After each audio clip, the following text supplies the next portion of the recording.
Texas Chainsaw 3D.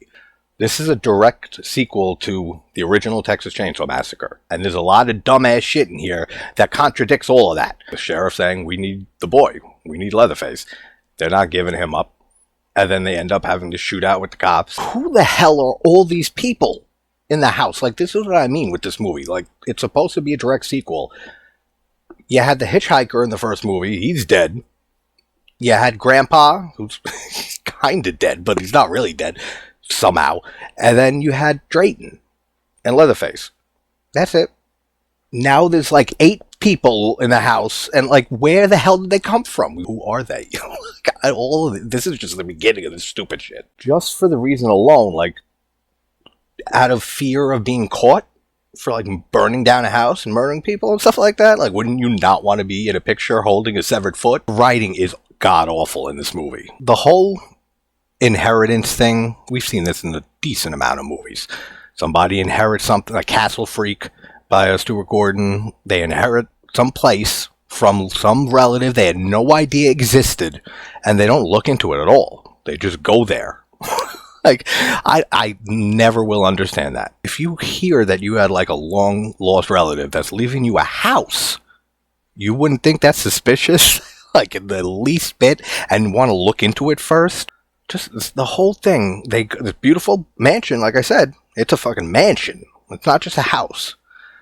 Great silverware. So then why was this woman who left this behind to her part of a cannibalistic family? Like, they couldn't afford food and shit. This whole script is terrible. This house is ridiculous looking. She's supposed to have come from this family. So someone had this house in their possession and had all this money, yet never helped their family out with food, and that's why they had to resort to cannibalism and murder? I don't know, man. Also, on the property, there's a graveyard, like, with a bunch of tombstones that say Sawyer and stuff on it. So again, this person was so big on family, for Sawyers, they had all this money in a mansion and stuff like that. Why were they eating people? He comes into a barn, and she's freaking out, acting like there's something disgusting under this bucket. And he goes and lifts it up, and there's a bottle of wine and 2 glasses for them and stuff, and then she strips down. Like, who wrote this script? It's awful. The people that are fucking each other behind the girl's back, they've been in this barn the whole time. They don't hear a chainsaw going off the whole... Come on, man. They didn't hear this at all. I don't know how. Alright. I'm not in real estate or anything like this. I don't deal with housing or anything. But if someone dies and leaves a house to somebody else, doesn't someone have to come and inspect the house? Like the person, like kind of like a realtor who shows off houses. But this isn't like trying to sell a house, it's an inheritance. But surely they gotta check the house out, right? Like, they'd find a big ass door in the basement with a keyhole. They'd want to find that key and check what's in there, right? They'd find like a little dungeon with a door with food by it with Leatherface behind it, right? Like, I don't get it. Heather comes in with the van, and the 3 of them get in it, and he's driving, whatever the hell his name is. He's driving, and like usual, drives and crashes while they're being chased by Leatherface. Like, worse driving than an Asian. I mean, I know there's a lot going on right now, and she's got a lot on her mind, Heather, but first thing that didn't come to mind to her was, what the hell were you 2 doing alone together for all this time? I don't know about that. Even in this type of situation, that question would hit my head at least immediately. And then we go to a fucking carnival. Like, and Leatherface is chasing Heather through the carnival. All the people there are freaking out. Like, really? Is this really where we're going? And then she finds out that her parents were there. So they knew this whole time. They didn't say anything to them? Come on, man. The same with the guy, the realtor.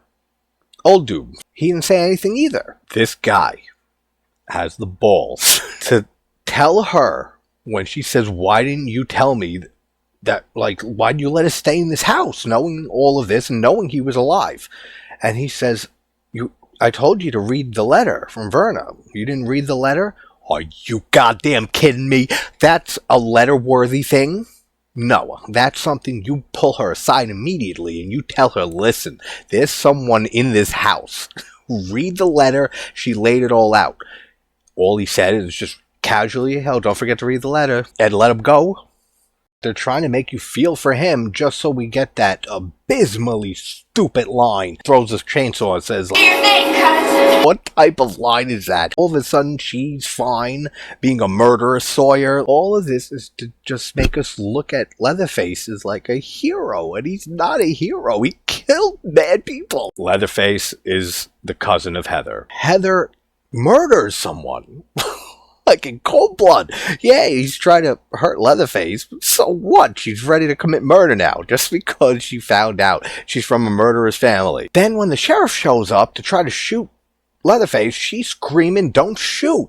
Now Leatherface just means everything to her. And he doesn't shoot. The sheriff just says, "Clean this shit up," and he walks away. And then she just walks back to the house with Leatherface. So that guy couldn't tell her and warn her about any of this. She reads the letter at the end. That was her body early on. So this bitch just died, and they kept the body there, but they were able to reach her about the house. She reads that whole letter, though, and it says all of this. Her real name is Edith Rose Sawyer. And that Jedediah, her cousin, lives in the basement, and he'll protect you for the rest of your life. Not according to the first hour and something of this movie. This guy read this letter, and he didn't say a word about any of this. That is so unbelievable. Then the rest of it, she just goes back to the house. He shuts his door. He still chooses to live in a dungeon instead of living in a nice-ass room. This is a mansion. Nope, he's cool, like eating chicken bones. This movie sucks.